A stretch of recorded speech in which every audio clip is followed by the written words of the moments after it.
Boy, what a long day. The only thing I did today was I focused in on the Dallas Cowboys. Oh, that's warm. Ooh, I love that sitting by the fire. Ooh, that's warm too. Actually, that's too hot. I'm going to have to let that sit over there, cool down. Hello, guys. Mark Holmes here, and as always, thank you guys for watching, commenting, subscribing, and being part of the Joe Boo Sports Report. Without you guys, this literally doesn't. Ooh, damn. It looks smoky. It almost looks Halloweeny. Look, wait, you see that? Look at that. Ooh, I'm glad that, good thing I came over here. This sucker might have blown up. Caught fire, set glass everywhere. Damn, that would have been bad. Okay, as you can see, the Dallas Cowboys got me drinking. We got more bad news for the Dallas Cowboys. Left tackle Brandon Knight injured his knee. Is going to have surgery and will be out a few weeks.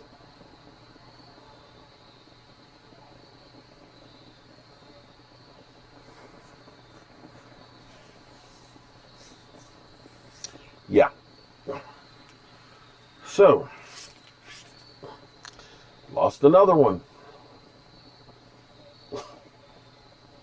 We have Washington this weekend. Washington has a really good defensive line. And we have a makeshift line. A makeshift line with a quarterback that's not real mobile. I'm going to say something here that some of you might think I'm crazy to say. But I think the Dallas Cowboys should start Ben DiNucci this weekend. Hear me out. Hear me out. Andy Dalton cannot get out of the way of the pass rush. Andy Dalton cannot move. Andy Dalton will take a lot of sacks. I'm not saying that Ben DiNucci is going to be able to hit a lot of receivers. I'm not, because he hasn't had time to practice much. But if you're the Washington team, you're planning right now to be going after a quarterback that's not mobile.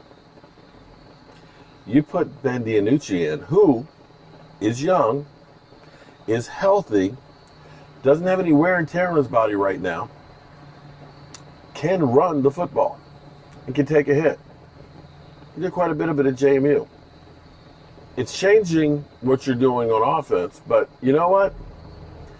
If you do some play action and roll him out, I can guarantee you that you're going to get people that are going to chase him.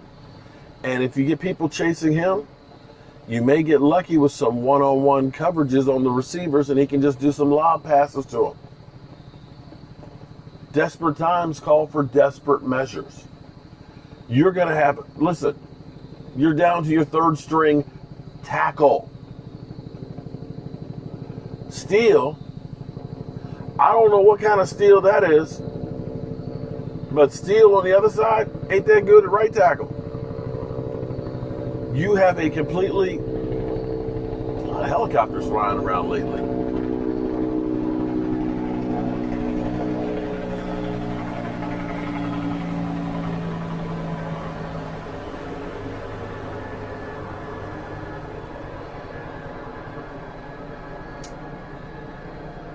Desperate times call for desperate measures. Right now, the Cowboys just need a win in the worst way. The team is literally falling apart, and I think they need a spark. I'm going to say something here, too, and I meant to say something about this before, and I didn't. I think I talked about it at the beginning of my live stream yesterday when E2 came in, before the game. Did you see Andy Dalton before the game? Had his hands, his thumbs up underneath his shoulder pads.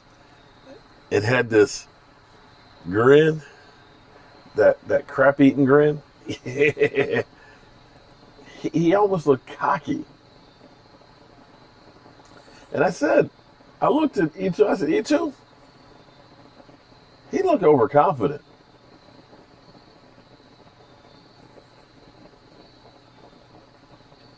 So, that's my thoughts right there. Ben DiNucci. Because they won't be expecting it. Telling you. So, some other news. David Irving has been signed by the Raiders and put on their practice squad. I got a real question here. Please explain to me how David Irving goes onto the practice squad immediately and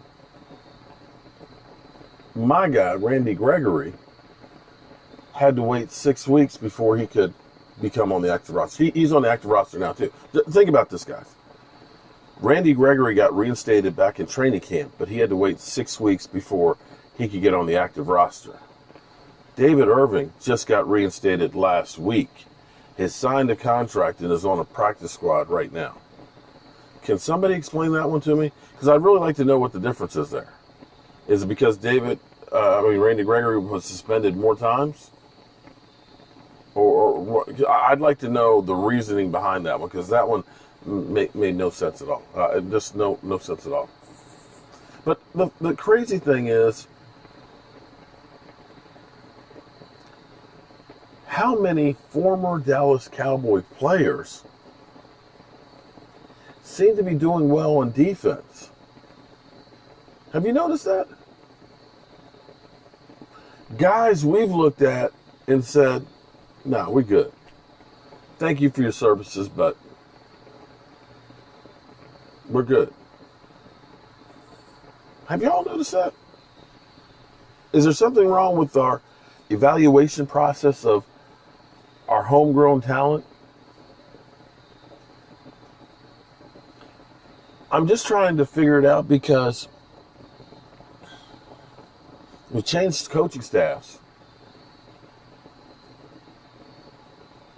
We've changed some players, but we get the same results. I don't understand how it is that somehow our defense got worse than last year. It wasn't that many players that left.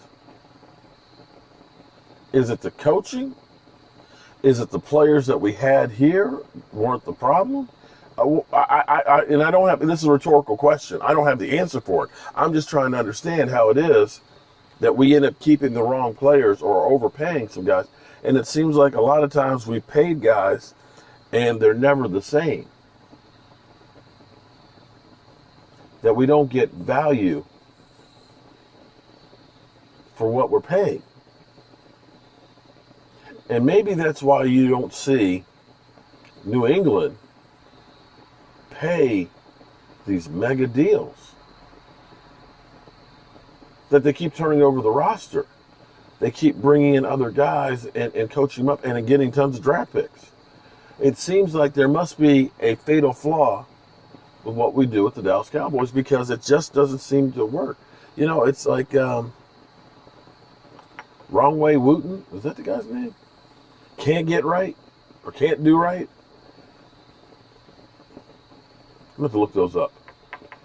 But it seems like that's what it is about players. We decide, nah, we're good. They go elsewhere and they seem to do well, and then we're left with nothing.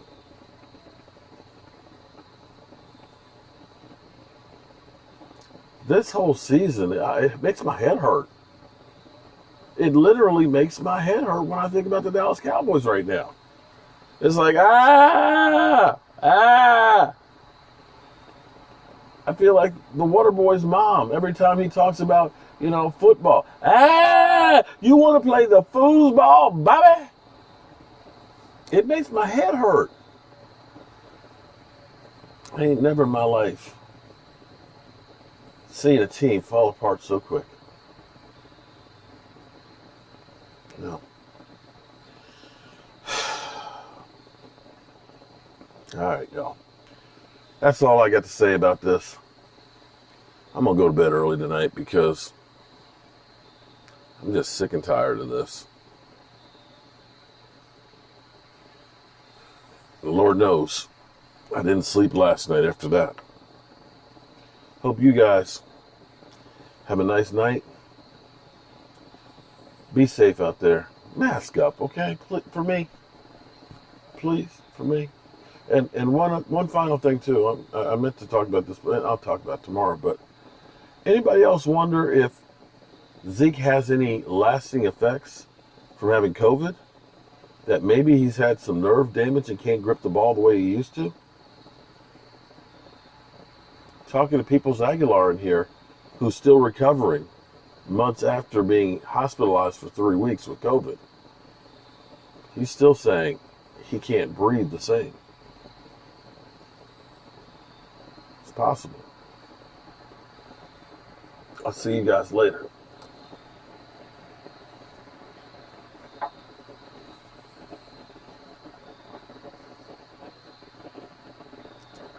Woo! That's the good stuff there.